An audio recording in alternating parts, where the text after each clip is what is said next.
Louvado seja Deus pela vida de vocês. Juízes 15, versículo 15, a gente vai para 19. E achou uma queixada fresca de um jumento, e estendeu a sua mão, e tomou-a e feriu com ela 1000 homens. Então disse Sansão, com uma queixada de jumento, montões sobre montões, com uma queixada de jumento feriu 1000 homens. E aconteceu que, acabando ele de falar, lançou a queixada de sua mão, e chamou aquele lugar Ramate-Leí. E como tivesse grande sede, clamou ao Senhor e disse: pela mão do teu servo tu deste essa grande salvação. Morrerei eu agora de sede, e cairei na mão desses incircuncisos? Então Deus fendeu a cavidade que estava na queixada, e saiu dela água. Bebeu e recobrou o seu espírito, e reanimou-se. Por isso chamou aquele lugar a fonte do que clamo, que está em Leí até ao dia de hoje. Aleluia. Pai, fala conosco. Continua falando. Depende da tua presença aqui, Pai. Então não se afaste de nós e continue se manifestando de um modo. Em nome de Jesus. Em nome de Jesus. Aleluia. Queridos, quem já ouviu falar do Sansão? Ninguém? Eu preocupei. Todo mundo já ouviu falar na história do forte Sansão. Grande e poderoso Sansão. Se você volta alguns versículos dos capítulos que cercam aqui, capítulos 14, 15, 16 de Juízes, você vai ver no versículo 6 do capítulo 14, Sansão matando um leão com suas próprias mãos, enquanto viajava para a Fenícia. No próprio Juízes 14, versículo 19, você vê Sansão vencendo 30 soldados e os matando, os feridos, derrotando, sozinho, mais uma vez com suas mãos.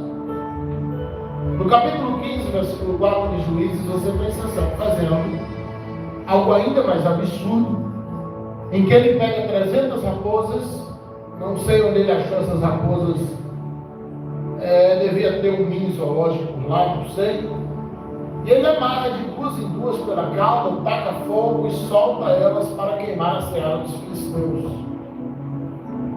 Imagina esse homem lutando com 300 animais selvagens. No capítulo 16, versículo 3, nós temos Sansão arrancando o portão de uma cidade e levando nas costas para a montanha. Estamos falando de um portão de muitos metros de altura. Chegava a 10, 15 metros de altura, porque era a altura da muralha. No capítulo 15, versículo 5, texto que está no entorno do que nós lemos, versículo 15, melhor dizendo, nós temos Sansão ferindo 1000 homens com a queixada de jumento. Então é alguém que lutou com leão, lutou com animais selvagens, lutou com soldados, 30 soldados feriram, depois ele luta contra 1000 soldados, os fere. Normalmente quando a gente vê os filmes do Sansão ou os livros do Sansão, eles desenham um Sansão, um rato de academia, né? Bem bombado. Eu não imagino o Sansão assim. Eu acho que se o Sansão tivesse 2,5 metros de altura e fosse fortão, não faria sentido as pessoas tentarem tanto descobrir de onde vinha a força dele. Isso era para o homem dizer, ele é forte. Para a força de Sansão ser um mistério tão grande, ao ponto de se dispuserem a pagar milhares de moedas de prata da lila, é porque Sansão possivelmente era um baixinho, magrelo, que a gente olhava, assim, não faz sentido.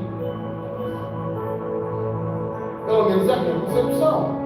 Pelo contrário, não faria sentido tanto mistério para todo mundo tentar descobrir de onde vem tua força. É porque talvez olhando para ele.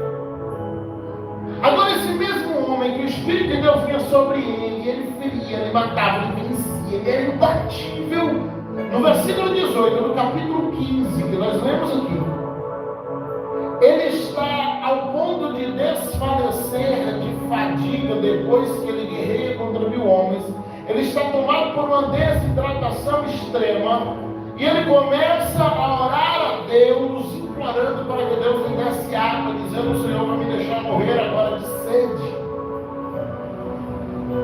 Eu venci 1000 homens e vou morrer de sede. O que a gente tem acontecendo aqui, na verdade, é uma fadiga extrema de alguém que acabou de lutar muito além do que as estruturas físicas dele suportavam, mesmo sendo alguém que estava agindo sob o poder do Espírito de Deus. Ele chega numa exaustão, o seu corpo se desidrata ao ponto dele considerar que aquela sede lhe causaria morte. Se a gente volta ao tema da nosso encontro lá, qual é? Pode repetir comigo? 1, 2, 3. Os fortes também era o Sansão.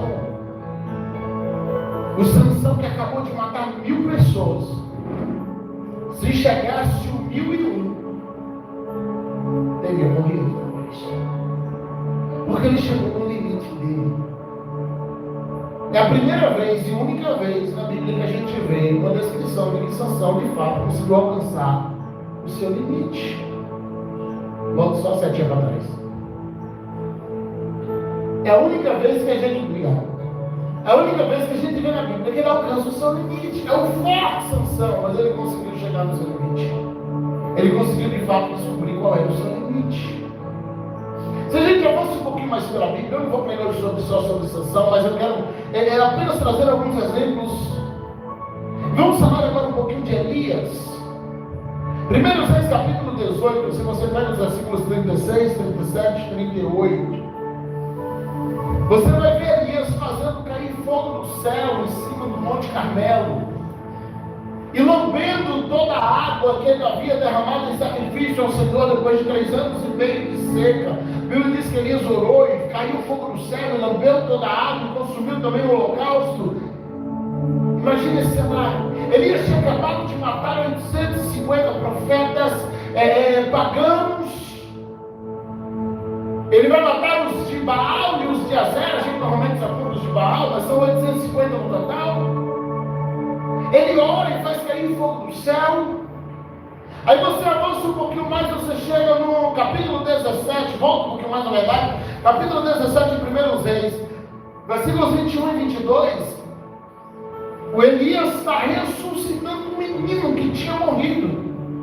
Ele sobe no menino, ele deita sobre o menino, e o Espírito de Deus que está em Elias traz vida à criança. Você já viu algo parecido aí na tua vida? Porque pessoalmente ainda não vi. Às vezes a gente vê um vídeo, alguma coisa distante, e mesmo assim a gente vai ler os comentários ainda, e aí no final metade dos comentários botam dúvida, e a gente sai com dúvida também, e no final das contas a gente não viu. Mas o Elias acontece isso no capítulo 17. Se a gente avança para os 2 Reis, capítulo 1, versículos do 10 ao 14, Elias está no cume de uma montanha quando o rei manda um centurião com seus 50 soldados, o capitão com seus 50 soldados, para chamar Elias, e ele chega lá e diz: homem de Deus, o rei está mandando te chamar. E Elias disse: eu sou homem de Deus, que caia fogo do céu e consuma vocês. A Bíblia diz: caiu fogo do céu e matou todo mundo. Aí manda o segundo capitão, ele chega lá: homem de Deus, o rei vai deixar. Ele disse: eu sou homem de Deus, caia fogo do céu, e morreu todo mundo. Aí o terceiro já chega de joelho dobrado, dizendo: por favor, meu senhor, eu estou só mandando um recado, pelo amor de Jesus. Deixa eu ouvir você dissesse com ele, não matou não. Você imagina a autoridade de alguém que disse: eu sou homem de Deus, eu tenho fogo do céu, e o fogo cai. É o grande Elias.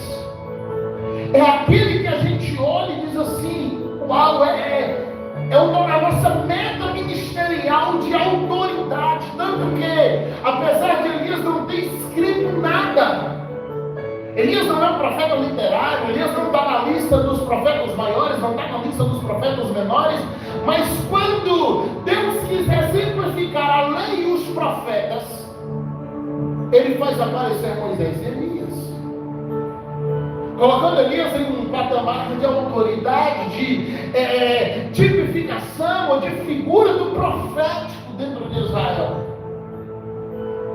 Se tivesse que escolher alguém fora da lista, dos maiores, dos menores, dos literários. Talvez eu escolhesse Samuel, que foi o primeiro profeta de fato identificado. Mas o Senhor fala de Elias. Agora você volta em 1 Reis capítulo 19, versículo 4. E você encontra agora o Elias depressivo, vagando pelo deserto, dormindo debaixo de uma árvore, implorando para Deus matá-lo. É o grande Elias. Elias sem rumo. Ele vaga pelo deserto, porque Deus escolhe. Imagina você, isso aqui é capítulo 19, versículo 4. No capítulo 18 foi quando Elias fez cair fogo do céu, matou os profetas de Baal, de Azera. Eu imagino Elias dizendo: a nação inteira vai se converter agora. Deus me honrou. Aí chega a notícia dizendo: olha, Jezabel, a rainha vai te matar. E o Elias vai para o joelho e diz: Senhor, e agora eu vou lá e vai cair fogo do céu. Você diz: lógico, ela vai te pegar. É como se Deus estivesse dizendo assim: ó, se vira, eu não vou te livrar dessa vez. Você imagina o desespero do profeta? É claro que se a coisa realmente apertasse, Deus daria livramento, mas Deus deu uma hora está testando o coração de Elias. E Elias entra numa depressão. Elias, ele sai, ele vai para o deserto, ele deita debaixo do pé de zimbro. Ele não se dá nem conta que zimbro não nasce no deserto, é aquela árvore providencial de Deus para o descanso dele. Ele não consegue perceber nem isso. E vem o anjo, alimenta Elias, vem de novo, alimenta Elias. Aí o Elias sai andando. Aí a gente só tem um salto geográfico, dizer, e ele chegou lá no monte.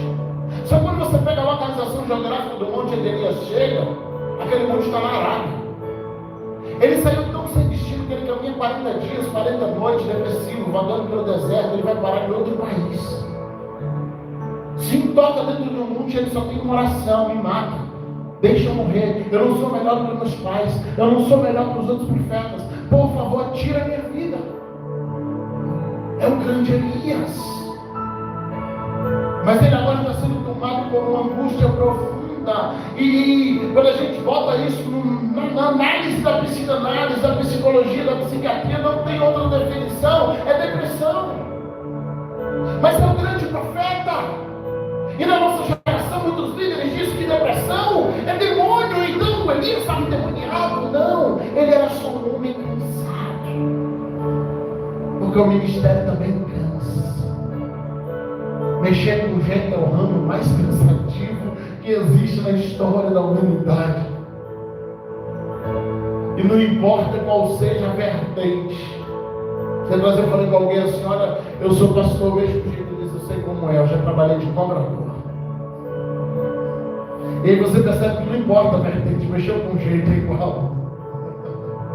Dá trabalho. O Elias está cansado. A mente do Elias chega numa exaustão e ele está dizendo: Senhor, me mata. O Senhor olha para ele e diz: volta pelo caminho que tu veio. Tu vai voltar, rapaz, volta lá e tu vai ungir o Azael, rei da Síria. Tu vai ungir Jeú, rei de Israel. Tu unge Eliseu como profeta no teu lugar. Deus dá 3 ordens para Elias, dizendo: unge 2 reis e um profeta. Sabe o que Elias faz? Ele volta e unge só o profeta. Porque ele está dizendo: olha, Eliseu, eu sinto muito, mas eu já passei a capa para vocês, se vira com os outros 2 mandatos. Se eu não, o profeta foi o último da lista. Vamos ungir Israel, rei da Síria, Jeú, rei de Judá, e você volta e unge Eliseu, o profeta em seu lugar. Ele vai direto para Eliseu. Unge o profeta e desculpa o resto. Porque Elias basicamente está dizendo: eu não tenho mais ânimo para continuar. Eu cheguei no meu limite de exaustão. E Deus vai renovando as forças do Elias, conduz ele até o outro lado do Jordão, onde ele é levado por Deus.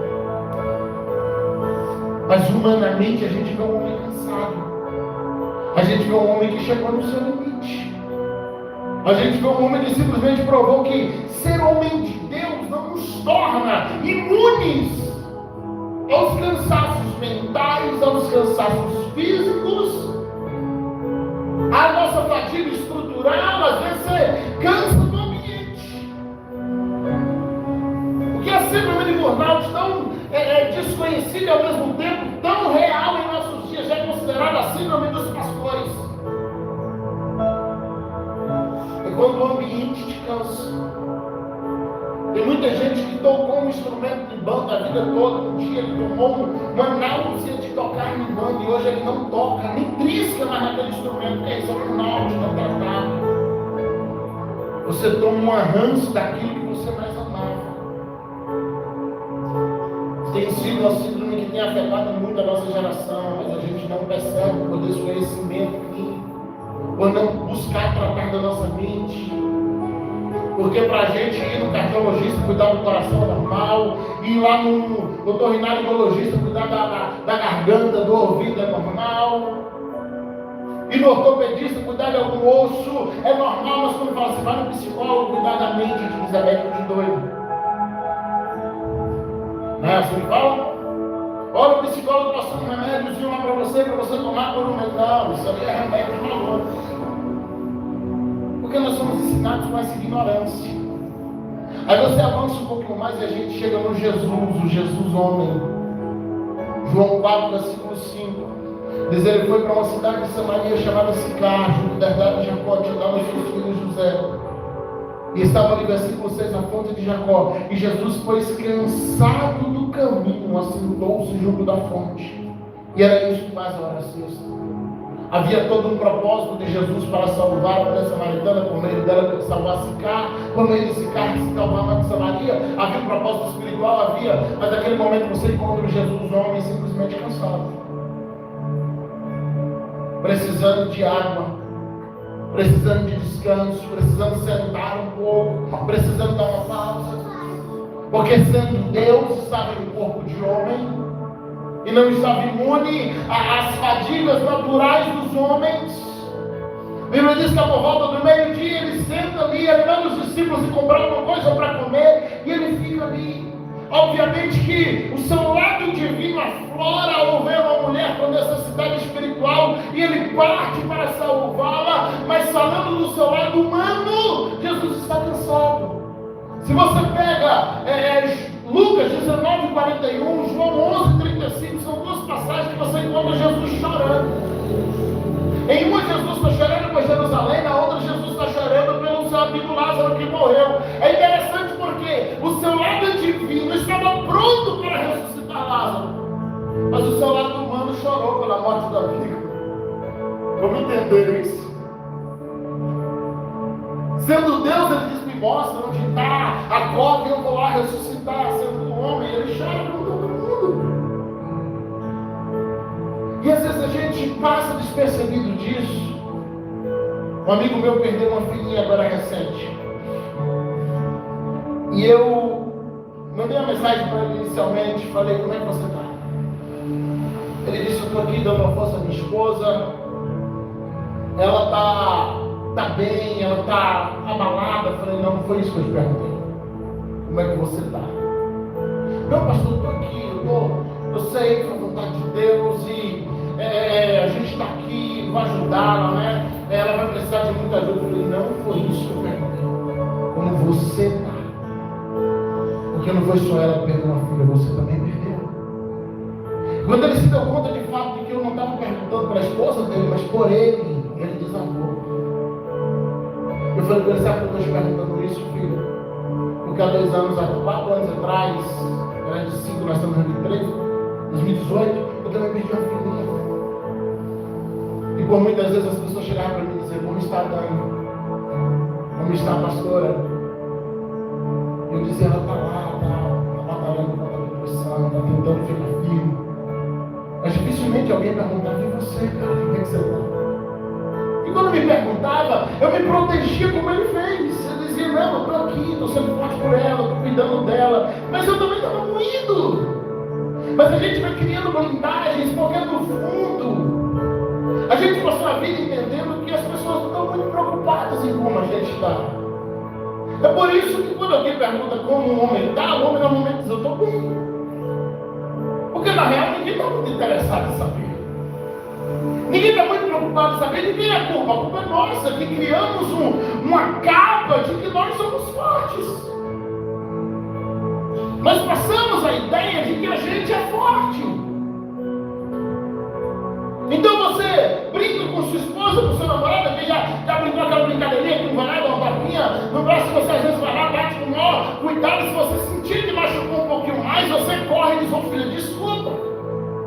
Mas ela fecha a mão e te dá um murro. Era brincadeira. E ela não se preocupa de saber se te machucou. Por quê? Porque você, com a sua ideia inicial de que você não sente dor. Então, de quem é a culpa das pessoas não se importarem com as nossas dores? Somos nossas, é nossa. Porque a gente vai criando a ideia de que a gente é forte, de que a gente perde um filho e não sente. De que a gente perde a mãe e o pai não sente. De que a gente perde a família e não sente. De que a gente, não, eu estou bem, eu estou sempre bem. Não, você não precisa estar sempre bem. Eu não quero que você saia daqui alimentando depressão, longe disso, mas a gente vai falar sobre isso bastante. Mas eu quero que você saia daqui entendendo que o Sansão também chegou na exaustão. Que Jesus cansou, que Elias entrou em depressão. Se você vai para o Getsemane, você vê Jesus suando gotas de sangue. Traz aquilo para a medicina moderna. Quando a sua pressão ultrapassa um limite tolerável, existem duas alternativas. A primeira que acontece com 99% das pessoas que chegam a esse limite de altura de pressão é o infarto imediato. Ou acidente vascular cerebral, que a gente aprendeu a chamar de derrame. E quando a sua pressão chega a um limite, então estoura uma artéria, seja na cabeça ou no coração, se é na cabeça dá um derrame, se é no coração dá um infarto. A segunda alternativa, que é mais rara de acontecer, é ao invés de estourar uma artéria, começar a estourar as veias menores que estão em todo o seu corpo. Então as veias que estão menores, elas são mais próximas da pele. Quando elas estouram, começa a sair sangue por todos os poros. A medicina antiga não entendia disso, então ele estava suando sangue. Isso quer dizer que Jesus chegou a um nível de ansiedade e estresse tão grande no Getsemane, que se não fosse o propósito de Deus ele ter que morrer na cruz, Jesus teria dado um infarto, um derrame. E como ele não podia morrer ali, porque não seria um sacrifício, seria apenas uma crise de ansiedade, o corpo dele vai para o plano B, estourar as veias menores e manter as artérias inteiras. Talvez a pressão de Jesus aquele dia chegou nos 24, 25. A um limite que o corpo humano não suporta. E o que era aquilo? Uma crise de ansiedade, porque sendo Deus, ele conseguia ver tudo o que aconteceria daqui a alguns minutos. Só que ele não ia passar por aquilo sendo Deus, ele ia passar por aquilo no corpo de homem. Porque somente o homem perfeito poderia substituir o Adão caído. Então quem sobe na cruz não é o Jesus Deus, mas o Jesus homem. Então como Deus ele viu o futuro, mas ele sabia que ele não subiria lá como Deus, ele subiria como homem. E ele começa a sofrer como homem. E ele passa por crises de ansiedade existenciais dentro do jardim, no meio da madrugada. Mas a gente vai simplesmente abafando os nossos sentimentos e a gente diz, não, eu não sinto essas coisas. E a igreja nos ensinou isso, que a gente não pode sentir. Então você chega para alguém que acabou de perder um filho e você diz, irmão, como é que você está? E ela diz, imediatamente foi a vontade de Deus, Deus fez o melhor, eu sinto, mas eu entendo. Não, por dentro ela está querendo só dar um grito, um berro e grudar no teu ombro e chorar. E a gente precisa tirar essas armaduras que não nos adicionam nada. Porque sentimentos trancados dentro de um corpo, dentro de um coração, ele vai gerar muitas feridas e o principal resultado final dos sentimentos reprimidos é câncer. Já é comprovado que a origem do câncer é muito mais ligada ao emocional do que ao físico. Dadas as exceções, as raras exceções das questões genéticas, hereditárias, mas no geral, a maioria das vezes está ligada a uma questão emocional. Existe sim a predisposição genética, e a gente vai partir para a medicina. Agora, o que faz isso aflorar? Porque se uma casa tem 5 filhos e um antecessor, um ancestral deles teve câncer, então todos os 5 têm predisposição. Por que um pega e o outro não pega? Porque às vezes a gente vai guardando que as mães que vai fazendo aquilo se tornar mais rápido, acontecer mais rápido, vai gerando situações. A gente precisa entender que todo o nosso corpo é governado por um cérebro. Se você não cuidar disso aqui, todo o resto é inútil. Quantos casos a gente ouve do médico falar e peço permissão a citar a situação, Marcelo viveu isso bem recentemente. A medicina ligar de seu corpo está intacto, mas o cérebro morreu. Chamada morte cerebral.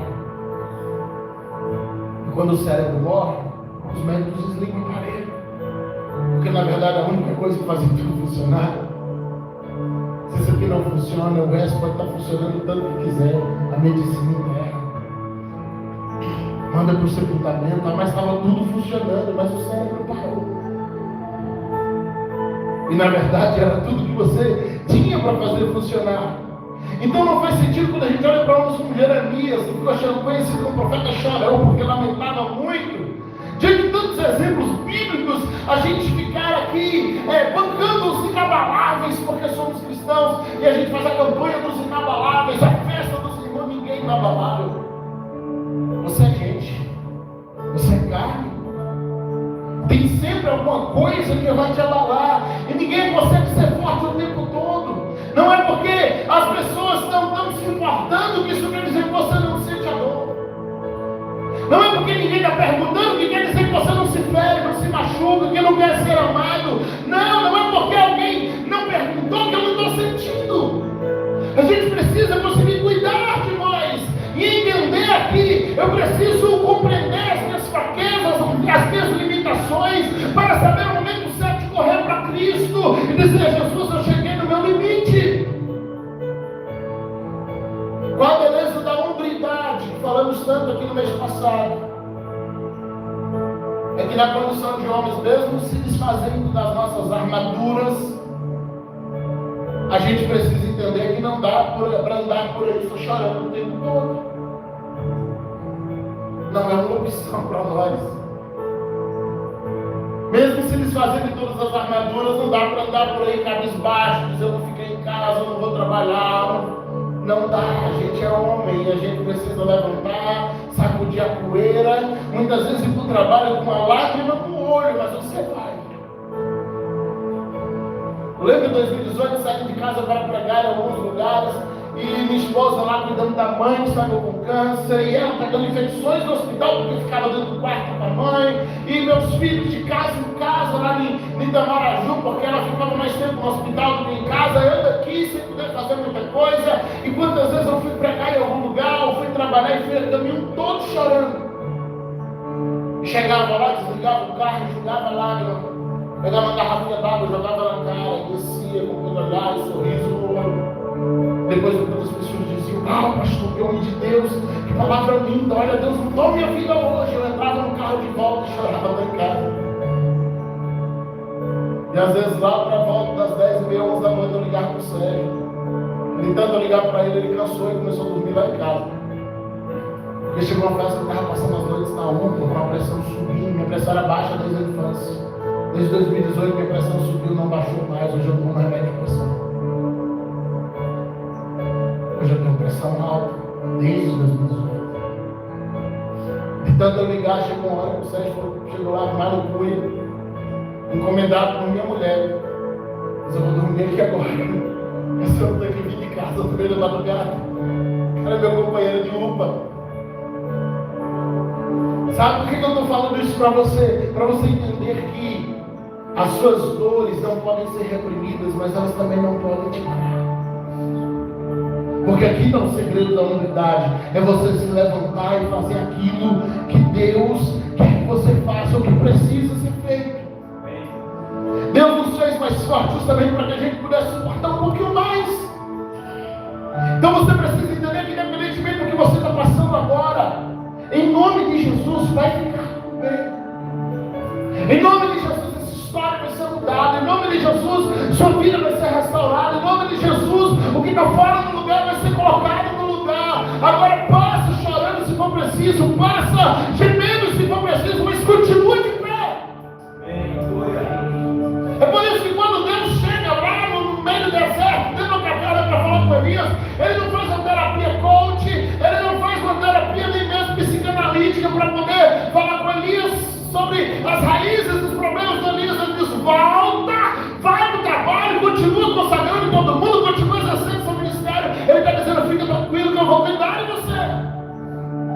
Mas eu preciso que você não pare. Fica tranquilo que eu vou cuidar dos seus dilemas, mas eu preciso que você não pare, porque se você estiver de pé, eu cuido de todo o restante. Se você estiver de pé, eu não sei todo o restante. Sabe, eu não quero te iludir, a vida vai te ferir algumas vezes. Eu tenho certeza que já feriu. A vida vai nos ferir, a vida vai nos machucar, a gente vai ser mais criticado do que elogiado. Então você precisa estar pronto para depender unicamente de Deus. Você precisa estar pronto para entregar a dependência da sua felicidade unicamente a Deus. Dizer, Deus, eu dependo unicamente de você. Essa hora que o lugar secreto vai fazer diferença, quando você tem intimidade com Cristo.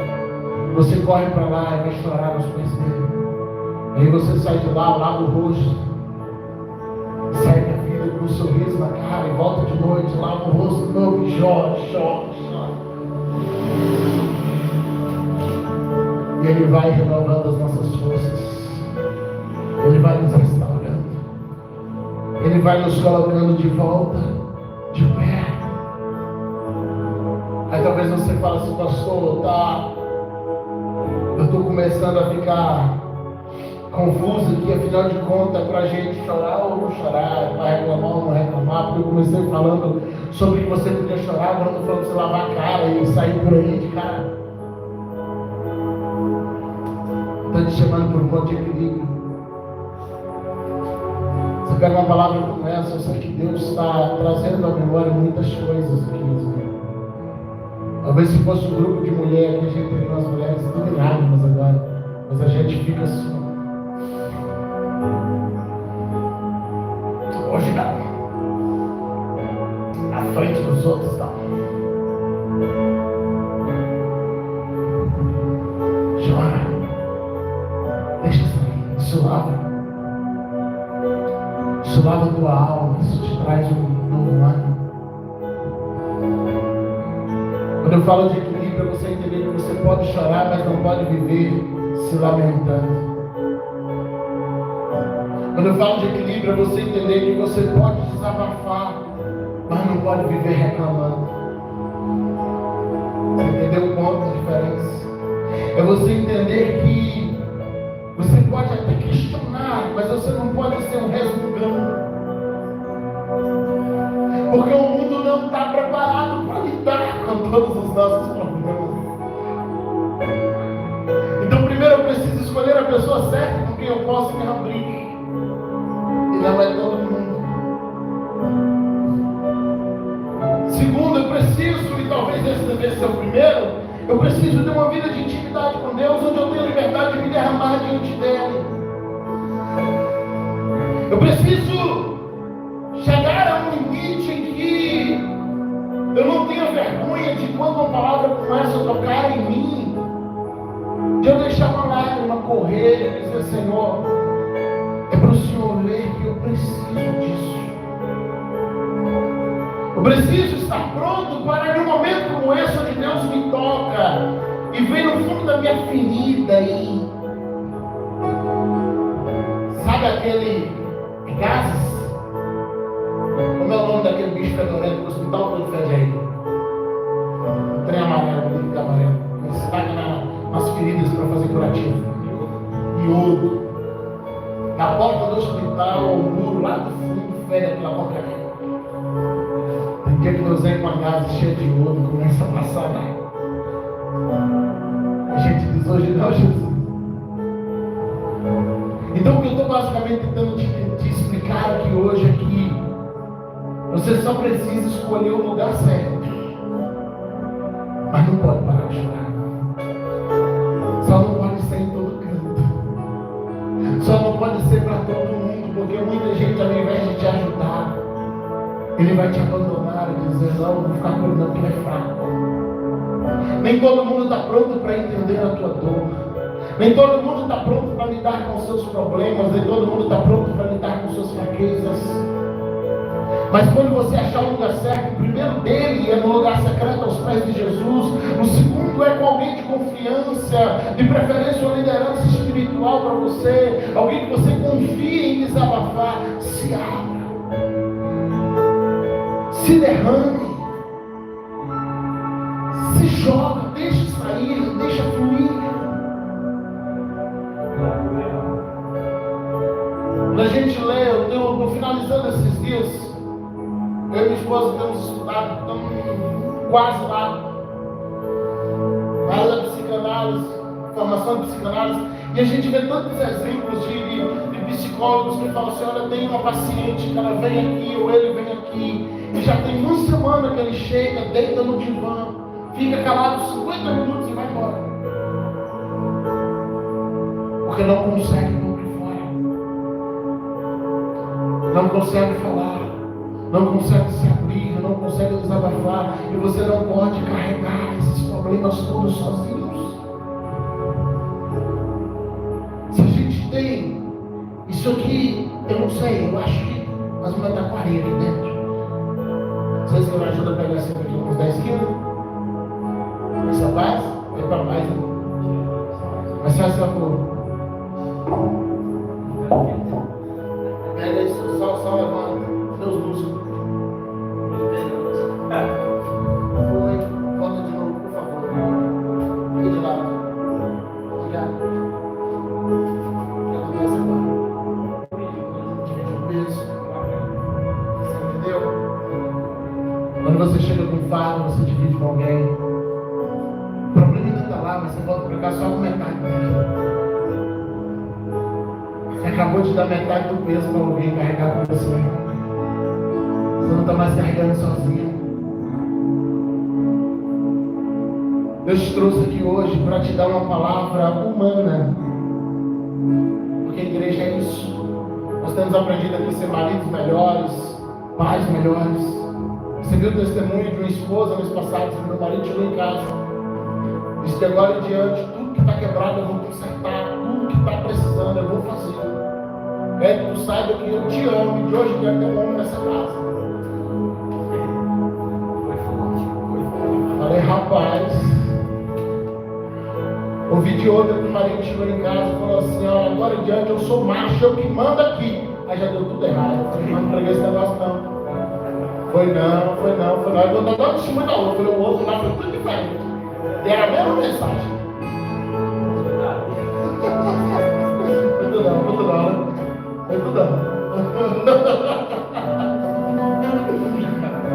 Sabe, queridos, Deus te trouxe aqui hoje para te dar uma palavra humana, para te lembrar que você precisa dividir algumas coisas. Comece com Ele. Continue com alguém que tem vida com Ele, que você pode confiar. Se for preciso, dá uma pausa, se recomponha. Jesus saía diariamente para ir orar no monte, longe da multidão, longe dos holofotes, longe do público. A gente precisa aprender a dar pausas também, é necessário. Às vezes o pastor não está bem, a liderança não está bem, você não se afasta. Porque as pessoas não vão entender. E o problema é que depois você morre, as pessoas ficam vendo o seu demônio. Você também não viajava. Também aí, ó. Não se cuidava. E você não se cuidou preocupado com elas.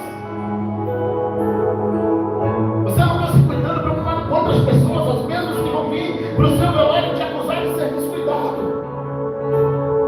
E é com essas pessoas que você está preocupado agora. Quando você está precisando de tratamento psíquico, quando você está precisando de um acompanhamento terapêutico, quando você está precisando de uma oração, quando você precisa se abrir com alguém e dizer: eu estou entrando em depressão. Quando você precisa tirar, às vezes, esse sorriso falso da cara e procurar alguém de confiança e dizer: cara, quando eu estou sozinho em casa, eu fico chorando. Eu não tenho um motivo real, eu não tenho uma razão, eu só tenho uma angústia que não passa. Isso é um princípio de depressão que precisa ser cuidado, precisa ser aberto para alguém. Precisa ser falado com alguém. Porque senão isso te leva a um suicídio, senão o diabo investe. Aí fala, mas a depressão do diabo. Não, agora o diabo se aproveita da depressão. O diabo se alimenta da depressão. Se ela te domina, o inimigo vai tirar um proveito disso. Não é que ela é demoníaca. mas por muitas vezes ele se aproveita disso. Então a gente precisa cuidar para não chegar no ponto em que eu não consiga mais discernir o que é minha mente e o que é o diabo. E como eu faço isso? Invista na sua saúde mental. Viaja se for preciso. Faz uma terapia se for preciso. Desabafa com alguém se for preciso. Procura alguém espiritual, capacitado. Fala, põe para fora. A gente precisa se cuidar, Deus. Quando eu cheguei em 2018, no auge do meu problema, de turbilhão de coisas, eu cheguei nesse limite de sanção. Eu falei, Senhor, chegou. Corri procurando um pastor psicólogo de minha confiança. Fui me tratar. Porque do contrário, eu não teria conseguido ser suporte para minha esposa. Quando 30 dias depois daquilo, a mãe dela viria a falecer. Se eu não tivesse me cuidado um mês antes, quando ela mais precisasse de mim, eu ia estar arrasado. E aprendemos aqui no mês passado que a gente é uma coluna, a gente é uma base, e a gente é um telhado. Você sustenta, você mantém de pé, você protege. Mas para isso você tem que estar bem. Essa coluna de areia, tu não só cai quando derruba a casa com você. Você está com o celular aí? 1 Timóteo 4,16. Paulo escreveu ao grande Timóteo, a gente já vai finalizar. Aleluia. Teu amor nunca falha, sempre me abraça.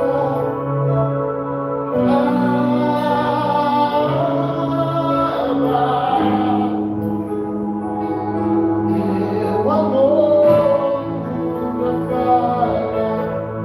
1 Timóteo 4,16. Paulo escrevendo a Timóteo, dizendo: tem cuidado de ti mesmo e da doutrina. Observe que ele faz a separação.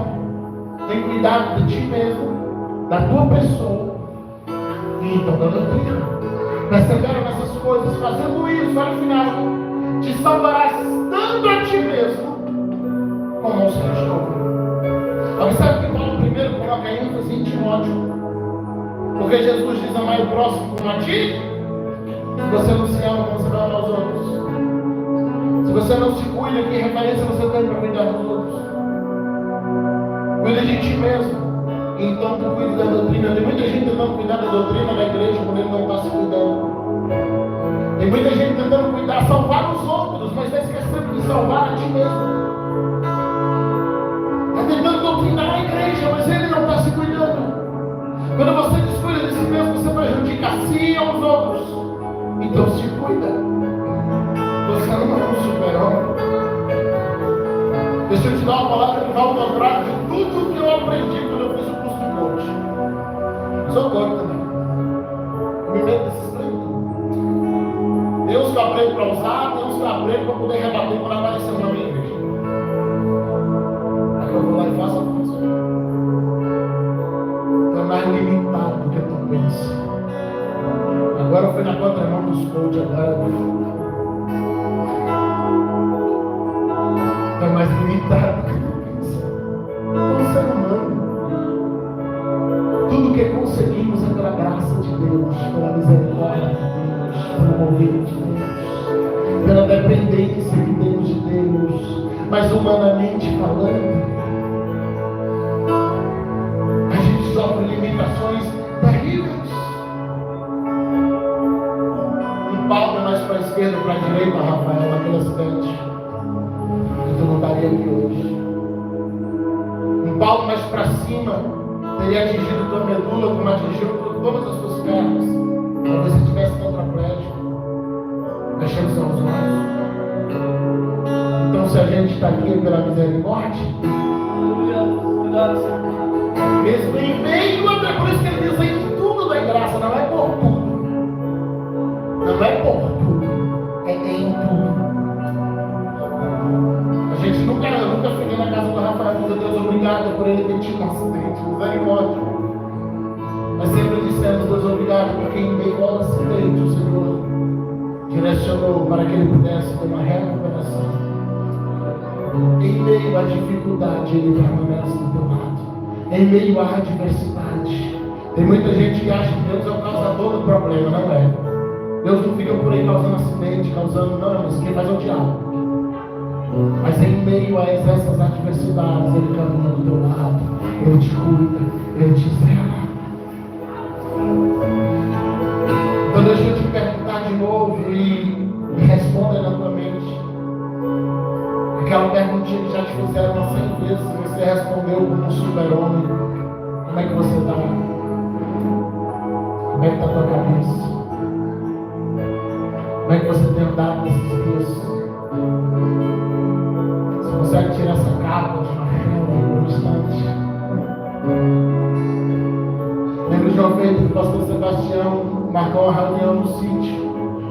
Quando nós vamos fazer um churrasco para pastores, vai ser um dia lá, a gente vai passar o dia jogar bola, todo novo, ficar à vontade. E aí um monte de pastor já começou colocando, não, a gente aproveita para fazer um culto lá, para fazer não sei o quê. O pastor Sebastião foi colocando embaixo assim, olha, só é para ir o pastor que conseguir deixar credencial em casa. O legal é que a turma entendeu o que ele estava falando, que no dia só apareceu 14, no meio de 200 que tinha preto. Se você é daqueles que não desgruda da credencial, que é um dia de lazer. Mas a gente não consegue, a gente chega lá e sabe, o cara caiu no meio do campo, a gente começa a pregar e diz, olha, como essa queda, o diabo passa uma rasteira. Alguém diz, ei, é só um fogo. Se diverte um pouquinho. Porque a gente desaprendeu a ser gente. A gente desaprendeu a ser humano. A gente desaprendeu como é simples ser humano, pessoa. A gente quer ser um anjo, o mega Bíblia, e alguém chega lá no meio da rua e diz, pessoal, o que o senhor acha de segundo as Crônicas 20, versículo 2, eu me pergunto o que está escrito lá. O senhor prega a Bíblia, o senhor ensina a Bíblia, por isso eu tenho que saber os versículos de cor. Você naquele momento, alguém manda um sonho, pastor, eu quero interpretação agora, minha irmã, agora, eu estou sonhando, pelo amor. Mas as pessoas não conseguem entender que você é só uma pessoa, cheia do Espírito Santo, mas ainda uma pessoa. Então como é que você está? Como está seu coração quando você está só? O que passa na tua cabeça quando tu dirige ou quando tu pilota? Eu queria desafiar você. Eu não sei se a gente consegue fazer isso no encontro de homens, é um pouquinho mais difícil. Mas se não der para fazer em outras cadeiras, a gente tem um espaço vazio aqui. Se juntasse de 3 em 3, de 4 em 4. Eu queria muito que vocês escolhessem uma causa real para pedir oração. E vocês 3 aí vão orar pelo outro. Mas não faz aquele negócio de ore por mim, por minha família, não. A gente faz isso, é a maior armadura que a gente tem. Quando você não quer falar o problema real, ore por mim, por minha família. Não vai dar um discurso também, abrir tua vida, não, porque você talvez não tenha intimidade nesse momento do teu lado. Mas pelo menos faça um pedido real. De preferência sobre o que falamos aqui. Se você tiver a mínima coragem, olha por mim, porque às vezes eu fico desse jeito. Às vezes eu tenho uma angústia que eu não entendo. Às vezes eu tenho um vazio que não passo. Às vezes são carências da infância, de uma paternidade errada. Pessoas foram criadas por pais abusivos. Pessoas que nunca ouviram eu te amo. Pessoas que sempre ouviam de terceiros que seu pai elogiou ele para outro, mas nunca ouviu da boca do pai, eu tenho orgulho de você. Isso gerou deficiências no teu subconsciente que você nem sabe. Você sente às vezes um vazio que você fala assim, pastor, mas eu oro e não passo, porque tem coisa que não é oração. Tem coisa que não é uma carência emocional, mas Jesus supre isso também por meio da oração. Quando você começa a orar direcionado por isso. Dizendo, Deus, agora eu estou orando, porque eu entendi pelo que eu estou orando. Será que a gente consegue fazer isso com homens? A gente é durão, né? Levanta aí, bora soltar. Escolhe aí 2, 3 companheiros. Se ficar apertado aí, vem pra cá, tá vazio. Me tirou as cadeiras de propósito.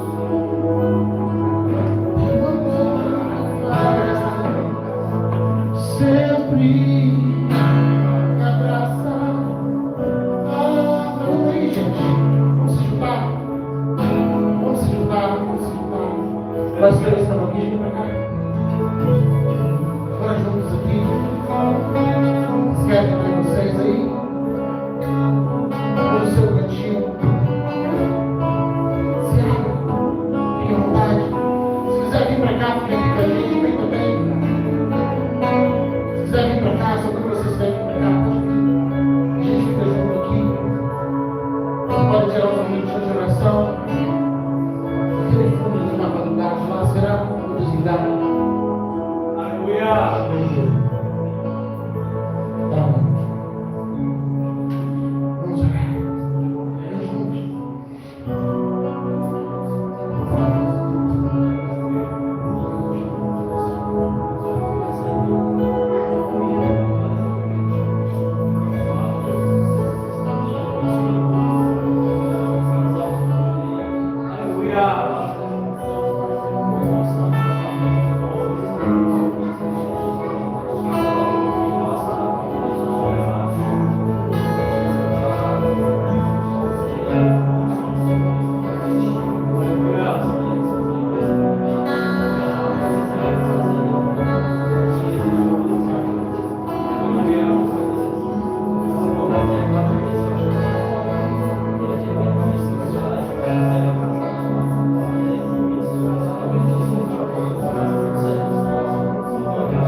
seu com Ele.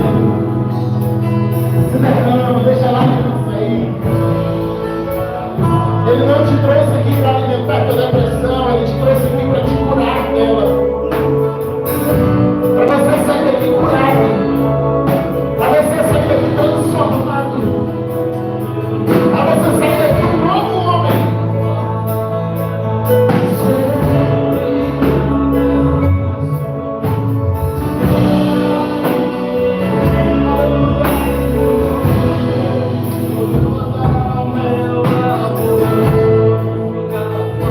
Também nessa noite para Cristo. Eu não sou cristão, estou afastado, queria voltar. Sai do seu lugar, eu só quero orar por você. Também nessa noite para Jesus. Quero entregar a sua vida a Deus e tornar a sua cristão. Às vezes a gente fala assim, quando eu resolver todos os meus erros e falhas, eu vou ser crente. Não, você não vai conseguir. Isso é o Espírito Santo que faz. Isso é o Espírito Santo que faz.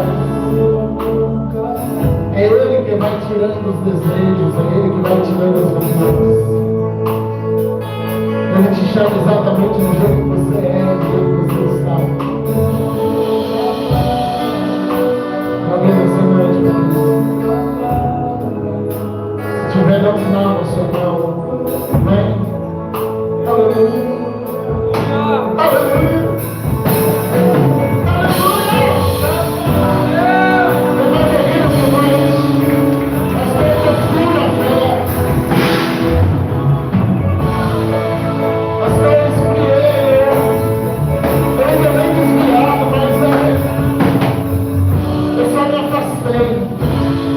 Você baixou. Se tiver nessa noite, eu quero orar com você.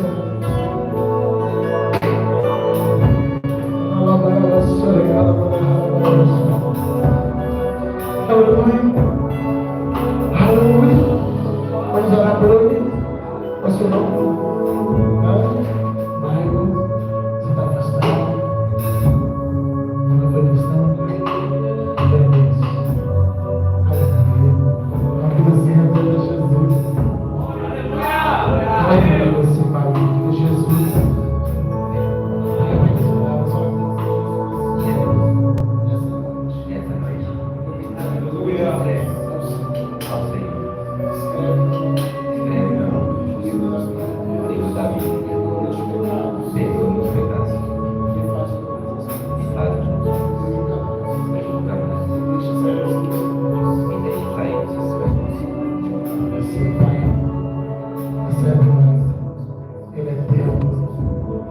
Nós blindamos ele agora. Que o diabo não tenha poder algum sobre a vida dele, Pai. Declara esse homem livre de toda marca do mal. Declara esse homem livre, Deus, de tudo que não provém do Senhor. Ele é Deus servo agora. Em nome de Jesus. Você pode dar uma salva de palmas.